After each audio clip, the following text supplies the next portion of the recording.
Why you keep having the same fights and conflicts in your relationships. There's 3 foundations you're missing, which I'll take you through today. And I'm going to give you the 4 action steps that you can do today to work with your partner so you stop repeating the same patterns and lose the person you love and care so much about.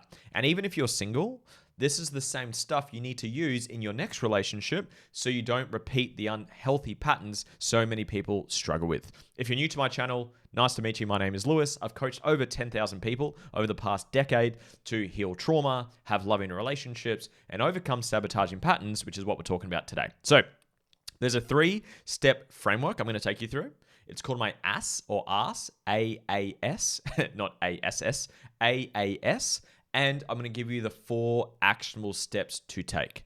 So I'm going to take this through the foundations first so you can understand whether you're with the right partner or not and why you keep running into the same fights and conflicts. And then again, I'll give you the 4 steps to actually action together. So let's start with A. The first A in this framework stands for awareness. I use the term awareness a lot with my work. It's awareness and ownership. So it's a 2-piece one. It's awareness and ownership over your stuff, your triggers, your traumas, your fears, your limitations, your insecurities. Because nothing triggers you, it reveals what's inside of you. When you get triggered or activated outside of real survival, it's you. It's not your partner. It's not life. Life is just mirroring something back to you. I love this quote as well. If it's not life-threatening, it's identity-threatening. If it's not life-threatening, it's identity-threatening. Now, the reason this is the first step is guess where your triggers come up the most? Relationships. The closer the relationship, the more intimacy someone has with you. Think of that word, intimacy. Into me, I see. Through the intimacy, I'm going to see parts of myself I haven't worked on yet, so I get to work on it. So whoever has the most intimacy with you, which is probably your partners and probably children, they're going to trigger or mirror your stuff back to you the most. That's the gift of relationships when you have all these pieces in place, is you actually get to grow and evolve and heal more than anything else. But the reason it's the first step is you can't be held accountable to something you're unaware of.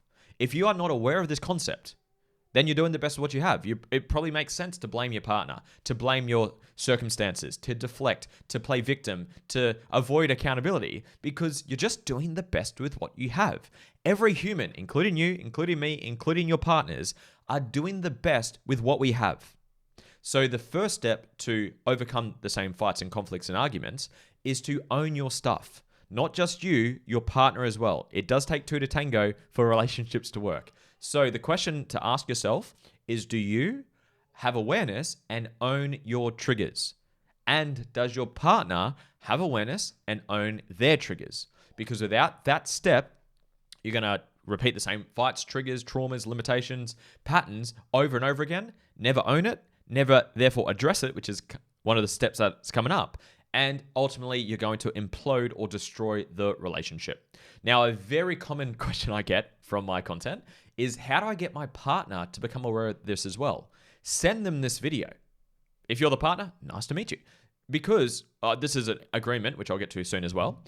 An agreement that me and my wife have is when we learn something that's like life-changing, like this is really shifting for our relationship, our parenting, our love life, our intimacy, whatever it may be, we get the other person to consume it.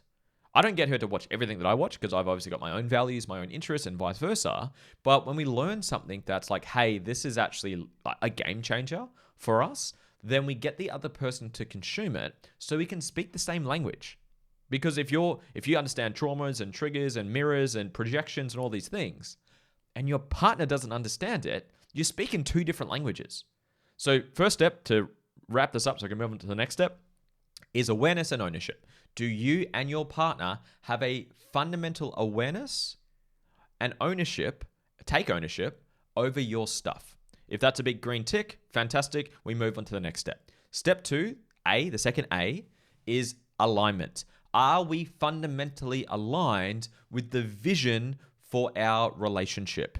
You don't want to turn someone into someone they don't want to become, and vice versa. You don't want to become someone that you don't want to become. So get really clear on the vision for your relationship and have it written down somewhere. A lot of people just have it in their own head and they haven't actually thought through it clearly, and they definitely don't communicate it because they haven't written it out. They can't communicate it to their partner. Think of like a job. I know that isn't the sexiest analogy to use for relationships, but picture this. You get hired, you run a business and you want to hire someone, and you hire them and you don't tell them what the job's about, what the roles of the job is about, what the vision for the business is or the mission of the business is, and then they just do the best of what they have, and they don't meet the unwritten rules that you've got in your head and standards that you've got, and then you get pissed off that they're not doing the things that you've wanted them to do, and you haven't communicated those very things to them. This is what most people do in their relationships. They have all these unspoken expectations, wants, needs, desires, and they haven't even spoken them to their partner to do a few things. Number one, confirm you're actually aligned with each other. This is an absolute crazy concept. Please stay with me for this one. If you're not aligned with your partner, move on. Crazy concept. If you're not aligned. Now, the measuring stick I have, alignment with non-negotiables. A non-negotiable is something you couldn't be with someone with if they weren't aligned with it. Now, there's a few that I've heard over the years with the clients I've worked with. Number one is family. Like, do you want kids together? Second, and there's no particular order here, I'm just listing them out. Another one is religious beliefs or cultural beliefs or societal beliefs, political beliefs. Health goals, wants, and standards. I couldn't personally be with someone who doesn't fundamentally look after their health. Sex desires, wants, and needs. Some people have higher sex desires and needs than other people. There are some people that are asexual, never want sex ever. I personally couldn't be with someone in a relationship like that. That's not what I want from my relationship. So those are just some common ones. Self-growth is one of mine for my marriage. Is I couldn't be with a partner who doesn't grow, who doesn't heal, which comes back to step one. So what are your non-negotiables for your relationship, and are you actually aligned with your partner? If it's a no, you move on. Stop trying to shove a square peg in a round hole. Move on. There's 8 billion people on the planet. There is someone out there who's aligned with you with non-negotiables. Now, if you are aligned, you set agreements. This is still step 2. So it's alignment with agreements. You set alignment, you confirm alignment, then you set agreements with that alignment. Hey, this is the vision we're going towards for our relationship in our life, and what agreements do we put in place so we can move towards that in a healthy way? Such as, how do we handle each other's triggers? How do we work on our stuff? How do we parent together? How do we blah, blah, blah, whatever the non-negotiables are, right? Get really, really clear on that. Write it out. So if you're stuck on this step here, actually, those are my action steps. I won't say that now. So one of the action steps is to actually do this step, okay? So I'll move forward. This is finishing off the 3-step framework, and then the 4 action steps I'll give you very shortly. So first, as I mentioned, awareness of your stuff, so you can own your triggers and your stuff, which is going to come up. Second, confirm alignment. If you're not aligned, move on. If you are aligned, then set agreements. How do we handle this together? How do we handle this together? How do we navigate this together? Agreements evolve over time, by the way, because you will cross bridges you've never crossed before. Me and my wife have just entered parenthood. Our baby girl is 3 months and a bit now.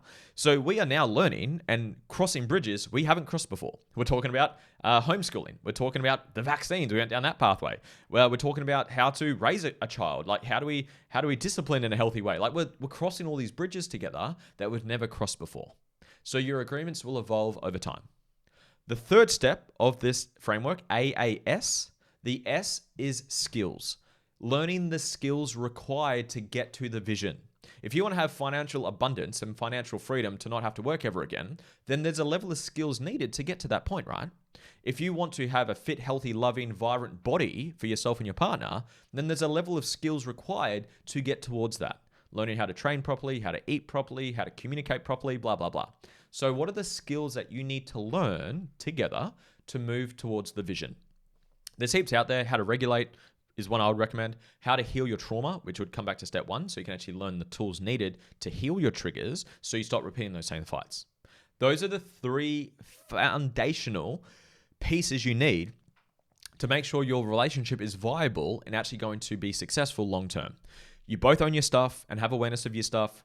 You're both fundamentally aligned with the vision that you want to create together, and you both commit to learning the skills needed to move towards that vision.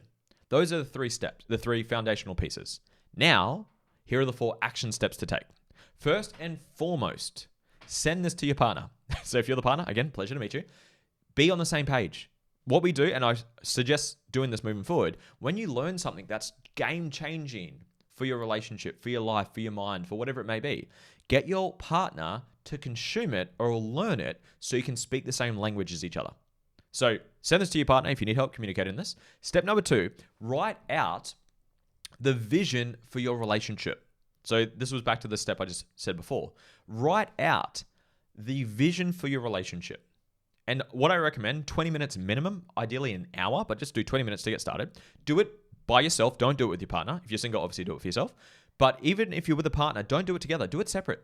Sit down, phone off, distractions off, pen and paper, and write out the vision for your relationship. Be as specific as you can and get clear on what your non-negotiables are. Spiritual beliefs, sexual desires, wants and needs, communication desires, travel desires. Do you want family? What are your financial goals? Do you want to grow together? What's the vision? And get very, very clear on non-negotiables. And you have to be very truthful for this part. A non-negotiable is you could not be with this person if you weren't fundamentally aligned. Be truthful for that. The only person who can decide whether this is a non-negotiable or not is you. You're going to be honest with whether you could be with this person or not. So that's a discerning thing where you're just going to tune into and ask yourself, is this true for me? Okay? Then, once you've done that, you will then go through and share that together. Because what you may find out is that you're with the wrong person. And crazy concept, move on. It is what it is. And I get it. You may have kids together, might have a house together, might have assets together. What's the alternative? Stay with someone that you don't want to be with for the rest of your life? Is that the alternative? I don't think that's a really good answer. That's just my opinion anyways. If you're not aligned with each other, with non-negotiables, move on. Do what you need to do, get lawyers involved, do it in a healthy way, communicate openly, do whatever you need to do, but move on if you're not fundamentally aligned. If you are aligned, then you can start to set agreements. Okay, my love, so we both said we want to heal and grow together. How do we do that? How do we handle each other's triggers when they come up? How do we find the root cause to it? How do we heal through it together? How do we handle our health and fitness? What are your standards and goals that I can hold you to and that you can hold me to as well? And make sure you have clarity on what you guys want to do together in your relationship. Third step is learn how to address your triggers. Learn how to own it. Learn how to find it and integrate your stuff. Because that, if you don't do it, back to the original title of this video, a big reason, assuming you're aligned with each other. So I'm going to assume you're aligned and you actually want to create the same relationship, the same vision. Probably the most common reason people repeat the same fights and triggers and conflict is they never actually heal the trauma or the hurt or the conditioning that's causing the trigger. Because say you've got a beach ball, let's call that trauma, past hurt, which could be abandonment, criticism, abuse, violence, unheard, unworthy, unseen, I'm too much, I'm not enough, whatever your hurt is or conditioning is. Say that's a beach ball. You push it underneath water, it's going to bob back up. So when you get triggered, it's the beach ball has bobbed its head up, you've been triggered, you've had some hurt come to the surface. If you don't actually integrate that, heal that, address that, process that, it's going to bob up again. That's why you keep having the same fights over and over and over again, and it's frustrating. It's annoying because the same thing keeps bobbing its head up. So one of the greatest skills, which I would recommend learning together as a partnership, is how to actually find and become aware of the triggers or the root cause to them and learn how to address them and integrate them. That's ironically what I do. That's probably the biggest piece to my business. If you want help with that, there's a free school community where I give you processes for free, and you can actually work with me privately as well if you want to do that, but you can just do the free program. If you want, join. We'd love to have you in there. That would be the third step. The fourth step of actually actioning this is continue to grow together, learning those skills. So what are all the skills that you need to learn to have the relationship on your terms? Finances, communication, emotional regulation, healing, blah, blah, blah. Whatever all the things are that you wrote down, commit to consistently working towards that. Whether you get coaches or courses or books or podcasts or mentors or therapy, whatever you're doing, keep moving towards that. I hope this helped. I hope you got some value from it. Just to summarize all of this, the 3 foundation pieces that you need for a healthy relationship is 1, awareness and ownership of your stuff individually. You and your partner do the same thing. Second is alignment with the vision for the relationship. So you're actually on the same page. If you're not aligned, move on. Third is you learn the skills needed to move towards that vision. So now the actionable steps that I would recommend that you guys do is 1, send this to your partner if you need to communicate it to your partner. Second, sit down and do the vision piece. Write down what's a relationship on your terms look like? What does an inspiring relationship look like? What does a beautiful, magical, delicious relationship look like to you? What are your non-negotiables? And are we aligned? And let's start to set some agreements. Third, start to heal your stuff. Start to work on those triggers. So the beach ball stops bobbing its head up. Come work with me if you want help with this. And then number 4, commit to learning the skills that you need to learn for you to have the relationship that you want to have. I hope this helped. Please subscribe if you can. It just helps the channel grow. Leave your thoughts down below. Like, comment, all the stuff. And join the school community. It's absolutely free. I'd love to be of service for you. And I hope you enjoyed this training. I'll see you on the next one. Bye-bye.